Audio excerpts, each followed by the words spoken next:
Hello, Physics 92 students. I'm going to try and explain a little bit today about how polarized sunglasses work. Well, let me show you a couple interesting things about polarized sunglasses first. Now, regular sunglasses block out some of the light. They make it appear darker as you look through the sunglasses. I have two pairs of sunglasses here. Here's one pair, and as you look through them, you can see some through them, but it makes it darker. This is another type of sunglasses. They have a slightly different tint, but again, you can still see through those glasses, but it doesn't make it appear to be darker. Sometimes you have something which is called glare. And glare is where light is not just coming directly as it reflects off other things towards you, but where some of it also bounces off. Maybe it bounces off water, maybe it bounces off the ground, and it causes it to be harder to see because you're not only seeing the light waves coming from what you're looking at, but they're also bouncing and coming back to your eyes. So there are some things called polarizing filters, and these are pretty crazy.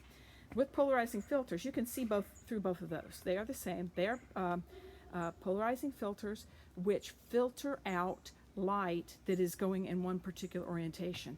And if I put these two filters in front of each other, you can see through them. They're a little bit darker, but you can see through them. But the crazy thing, if I turn one perpendicular to the other, it blocks out all the light. Here you can see some light, but here it's completely blocked out. You don't want to block out all the light, but you do want to block out the glare, and that's what happens with polarizing filters. So one way to tell if your sunglasses are polarizing sunglasses is if you put them against another pair of sunglasses and you turn them perpendicular. If it blocks out the light, that means they're polarized sunglasses.